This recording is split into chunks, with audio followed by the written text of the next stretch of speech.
Bonjour Vincent. Bonjour Estelle, bonjour à tous. J'espère que vous avez passé un bon week-end. Bah oui. Excellent. Ah oui. Non, mais un week-end un peu compliqué, je suis quand même content de vous voir en vie. Voilà. Non, c'était Ok. bien pour bien commencer. Ça détend un peu l'atmosphère. Aujourd'hui Vincent, vous ne comprenez pas pourquoi on n'a pas parlé de l'explosion de la NUPES. Bah oui, après les divergences sur la situation au Proche-Orient, la NUPES est sur le point d'exploser. Bonne nouvelle pour la gauche, mauvaise pour le Hamas qui perd sa branche française du coup. Oh non. Après la NUPES, non mais la NUPES a fait comme les terroristes qui le soutiennent, ils ont explosé pour leurs idées. Non, c'est Fabien Roussel et les communistes qui ont décidé, selon leur thème, de sortir de l'impasse de la France insoumise. Première étape avant la deuxième étape pour Fabien Roussel, sortir de l'impasse du Parti communiste du coup. Les mecs font 2% depuis 30 ans, ils sortent d'une impasse pour entrer dans une voie sans issue.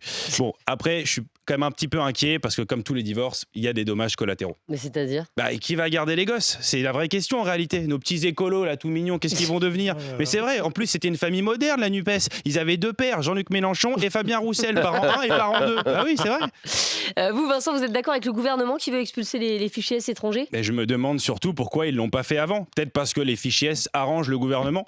Au moins, ils ont plus besoin de supprimer un fonctionnaire sur deux. Les fichiers S s'en occupent déjà pour eux. Oh, alors, c'est Oui, excusez-moi, j'étais obligé de la faire. Mais j'ai regardé, apparemment, il y a certains fichiers S qu'on ne peut pas expulser. Voilà, par exemple, si tu es marié à une Française, tu peux rester. Voilà, je savais pas que le mariage était une circonstance atténuante. Il a tué 3 profs quand même. Oui, mais il vient d'acheter un 2 pièces avec Véro. Voilà. Je comprends la polygamie maintenant. Quand tu as 8 femmes, tout est pardonné. Tu es sûr de rester en France.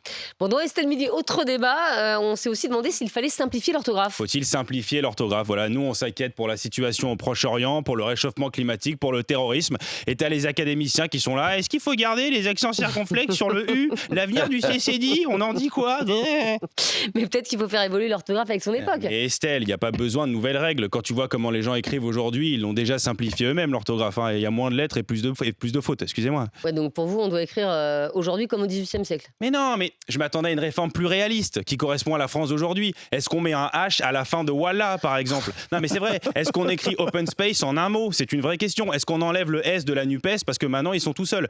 Au lieu de ça, ils veulent enlever l'accent circonflexe du O de hôpital. On leur a déjà enlevé beaucoup de choses à l'hôpital, non? Laissez-leur au moins l'accent circonflexe. Ou quitte à enlever l'accent, mettez-le autre part. Genre mettez l'accent sur les soins d'urgence ou la rémunération des infirmières. C'est quand même plus sympa, non?